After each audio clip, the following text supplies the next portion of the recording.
ऐसे नेटवर्क में रेजिस्टर और कैपेसिटर सर्किट, रेजिस्टिव और कैपेसिटिव सर्किट बहुत ही आसान है इसको सॉल्व करना। हम लोग देते हैं आरसी नेटवर्क, और इस आरसी नेटवर्क को हम लोग एनालाइज करेंगे फेजर डायग्राम से। तो आरसी नेटवर्क में तुम्हारे पास क्या है, एक तुम्हारा रेजिस्टिव है और एक रेजिस्टर है, इसका रेजिस्टेंस मैं मान लेता हूँ R, और दूसरा जो तुम्हारा है वो है कैपेसिटर। ये तुम्हारा कैपेसिटर का सिंबल, देखो यहाँ ध्यान दो, ये तुम्हारा कैपेसिटर है, इसका कैपेसिटेंस कितना है C, दोनों कनेक्टेड है सीरीज में।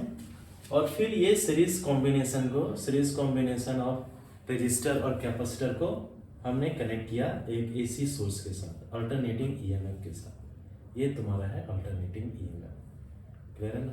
हम लोग मार्क कर सकते हैं टर्मिनल, ये तुम्हारा पॉजिटिव, ये तुम्हारा नेगेटिव, क्लियर।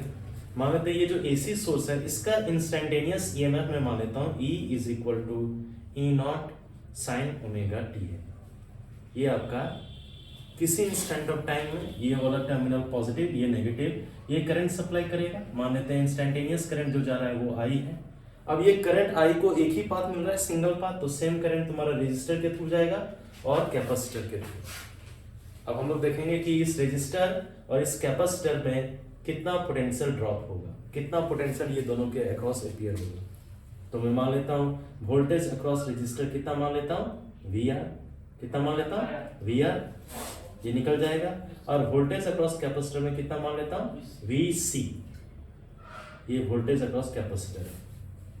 किसी इंस्टेंट पे आपका टर्मिनल्स मार्क कर सकते हो, ये तुम्हारा पॉजिटिव, ये नेगेटिव, ये पॉजिटिव, ये नेगेटिव है ना वो। अब देखो ऐड करते हैं, तो किसी इंस्टेंट ऑफ टाइम में जो इंस्टेंटेनियस EMF तुमने अप्लाई किया है वो E है। अब सीरीज में हम लोग जानते हैं कि वोल्टेज डिस्ट्रीब्यूट होता है, यही वोल्टेज रेजिस्टर और कैपेसिटर दोनों के अक्रॉस अपीयर हो रहा है। तो E इज इक्वल टू हम लोग बोल सकते हैं VR प्लस VC।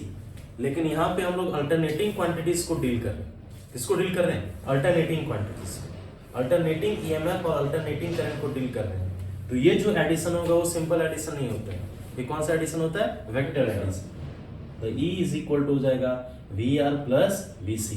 तो VR प्लस VC को जब हम लोग ऐड करेंगे तो मुझे क्या मिलेगा? E मिलेगा। हम लोग ऐड करेंगे, सबसे पहले VR फाइंड कर लेते हैं।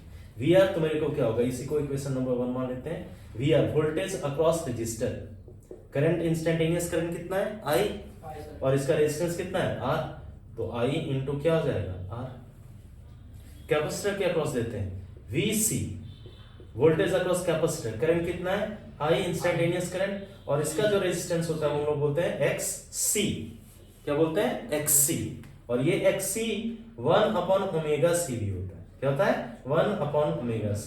तो XC इज इक्वल टू होता है 1/ओमेगा-C, या बोल सकते हो I/ओमेगा-C। वोल्टेज आ गए। अब देखो फेजर डायग्राम से हम लोग ऐड करते हैं। फेजर डायग्राम से हम लोग क्या करते हैं? VC और VR को ऐड करके E का वैल्यू फाइंड करते हैं। तो फेजर डायग्राम ड्रॉ करते हैं। देखो यहाँ पे फेजर डायग्राम हम लोग ड्रॉ करते हैं। तो ये तुम्हारा क्या है? सबसे पहले हम लोग किसी को करंट को रेफरेंस ले लेते हैं। ये आपका करंट I है, ये आपका करंट क्या है? I, ठीक है। सबसे पहले फेजर डायग्राम हम लोग ड्रॉ करते हैं रेजिस्टर के अक्रॉस।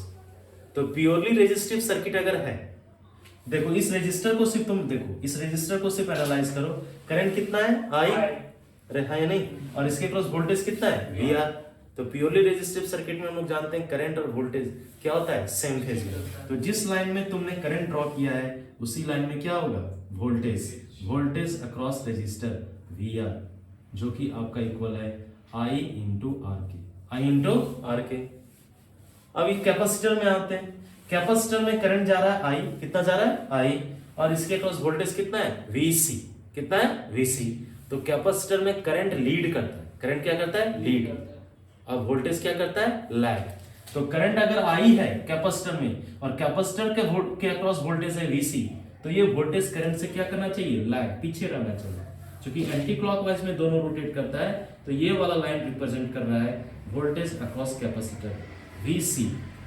अरे है ना, ये आपका current I across the capacitor और वोल्टेज नीचे है। एंगल कितना है? π/2। कितना है? π/2। तो क्लियरली देखो कैपेसिटर में वोल्टेज लैग, करंट क्या कर रहा है? लीड, और दोनों एंटी क्लॉकवाइज में, मतलब ये करंट आगे आगे चल रहा है, वोल्टेज क्या चल रहा है? पीछे पीछे। अब तुमको ये दोनों को ऐड करना है, VR और VC को ऐड करना है। है नहीं, तब तुम्हें क्या मिलेगा, ई मिलेगा। तो हम लोग क्या कर रहे हैं, वी आर और वी सी को ऐड करते हैं। इसको ऐड करने के लिए हम लोग यहाँ पे पैरेललोग्राम बनाते हैं, parallelogram law of vector addition. तो इस साइड के पैरेलल में यहाँ पे एक साइड ड्रॉ किया और इस साइड के पैरेलल में नीचे में ड्रॉ कर रहा हूँ, यहाँ पे मैंने ड्रॉ कर दिया। तो parallelogram law of vector addition कहता है कि ये अगर दो साइड, दो वेक्टर को रिप्रेजेंट कर रहे हैं एडजेसेंट साइड पैरेललोग्राम के, तो उसका जो डायगोनल है, जो वो दोनों साइड से होते हुए जो डायगोनल जा रहा है, ये दोनों का क्या बताएगा, रिजल्टेंट। क्या बताएगा, रिजल्टेंट, यानी दोनों का सम, वी आर प्लस वी सी का सम, और वी आर प्लस वी सी का सम किसके इक्वल है, ई। तो ये आ गया ईएमएफ। क्या आ गया, ईएमएफ। और चूंकि ये एंटी क्लॉकवाइज रोटेट करता है, तो अब बोलो कि करंट, अगर ये पूरा एज अ होल तुम एनालाइज करोगे तो बोलोगे कि करंट आगे है, वोल्टेज थोड़ा सा क्या है, पीछे। जो वोल्टेज तुमने अप्लाई किया, इस एंगल को मैं मान लेता हूं फाई। क्या मान लेता हूं, फाई।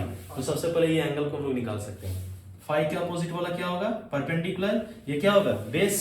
तो ये इस साइड के पैरेलल है, तो अगर ये VC है तो ये वाला भी साइड क्या होगा, VC, जो कि होगा I इंटू XC। यहाँ पे tan ऑफ फाई रिप्रेजेंट करते हैं, tan of theta. Phi opposite perpendicular, जो कि आपका VC है, और बेस कितना है, VR। तो VC आपका हो गया I इंटू XC, और VR कितना हुआ, I into R। I cancel हो गया, तो tan ऑफ फाई तुम्हें आ गया XC बाय R, और यहाँ से फाइन कर दिया, कितना एंगल से आगे पीछे चल रहा है, tan inverse XC by R। समझ में आ रहा है ना। तो मैं बोलूंगा इतना एंगल फाई से करंट लीड कर रहा है और ईएमएफ क्या कर रहा है, लैग कर रहा है। अब इक्वेशन निकाल देते हैं। अब देखो, पैरेललोग्राम लॉ से जो हम लोग जानते हैं, ट्रायंगल एडिशन और वेक्टर एडिशन, ट्रायंगल का वेक्टर एडिशन बताता है। देखो दो वेक्टर, एक VR और VC, दोनों के बीच एंगल कितना है, पाई/2। तो इसका जो रिजल्टेंट E होगा वो होगा under root VR square plus VC square plus 2 into VR into VC into cos of theta. यहाँ पे एंगल है 90 डिग्री दोनों के बीच, तो कॉस 90 जीरो हो जाएगा। तो E इज इक्वल टू आ जाएगा VR square plus VC square. बाकी वाला टर्म जीरो हो गया, वैल्यू पुट कर दो। VR का वैल्यू है I इंटू R का होल स्क्वायर, और ये है I इंटू XC का होल स्क्वायर। I स्क्वायर दोनों में कॉमन है, कॉमन लोगे फिर बाहर निकालोगे तो सिर्फ क्या बच जाएगा, I, और अंदर में सिर्फ बच रहा है R square plus XC square. XC को हम लोग बोलते हैं 1/ओमेगा C, लिख सकते हो। तो यहाँ से करंट मुझे आ गया, current I is equal to आया E divided by R square plus XC square. अब देखो करंट इज इक्वल टू क्या होता है, करंट इज इक्वल टू होता है EMF बाय रेजिस्टेंस। तो ये वाला पार्ट जो डिनोमिनेटर वाला पार्ट है वो रेजिस्टेंस को रिप्रेजेंट करता है, इसको हम लोग इंपीडेंस भी बोल सकते हैं। तो इसको हम लोग बोलते हैं R square plus XC square. इसका यूनिट क्या होगा, ओम। क्या होगा, ओम। रेजिस्टेंस का यूनिट क्या होता है, ओम। तो ये अगर बोले कि RC सर्किट का इंपीडेंस कितना होगा, तो होगा under root R square plus XC square. XC को बोलते हैं 1/ओमेगा C। अब E का वैल्यू रिप्लेस करो, E का वैल्यू अगर रिप्लेस करोगे तो हो जाएगा E0 by under root R square plus XC square. अब सिर्फ हम लोग साइन ऑफ ओमेगा t नहीं लिख सकते, क्योंकि करंट का यहाँ पे देखोगे तो करंट आगे, वोल्टेज EMF से क्या पीछे, तो यहाँ पे sine of omega t minus phi देना पड़ेगा, क्योंकि करंट क्या कर रहा है, सॉरी प्लस फाई, क्योंकि करंट EMF से क्या कर रहा है, लीड। और ये फाई निकाल चुके हैं, तो I इज इक्वल टू हो जाएगा E0, और इसको हम लोग ले लेते हैं Z sine of omega t plus phi. अब मैक्सिमम वोल्टेज बाय रेजिस्टेंस को हम लोग I0 भी लिख सकते हैं, तो इसको मैं लिख देता हूँ I0 sine of omega t plus phi. तो RC नेटवर्क में करंट लीड कर रहा है, करंट क्या कर रहा है, लीड। तो सम एंगल फाई से, और ये फाई यहाँ से निकलेगा, और यहाँ पे वोल्टेज क्या करेगा, लैग। क्या करेगा, लैग। बोलो यार। तो ये कंप्लीट एनालिसिस हुआ किसका, ये कंप्लीट एनालिसिस हुआ तुम्हारा RC नेटवर्क का, जब हम लोग उसमें AC अप्लाई करते हैं। वोल्टेज हमने E is equal to E0 sine omega t apply किया, करंट मुझे आया I is equal to I0 sine of omega t plus phi. Phasor भी यहाँ पे ड्रॉ कर चुके हैं, कैसे हम लोग ऐड किए, इंपीडेंस क्या होता है, सारा चीज हम लोग डिफाइन कर रहे हैं। क्लियर है, क्योंकि ये छोटे छोटे नेटवर्क्स को जब कंप्लीट करोगे तो फिर बड़ा बड़ा नेटवर्क भी तुम्हें ऑटोमेटिक समझ में आ जाएगा। सीरीज LCR या पैरेलल LCR, सारे नेटवर्क हो जाएगा।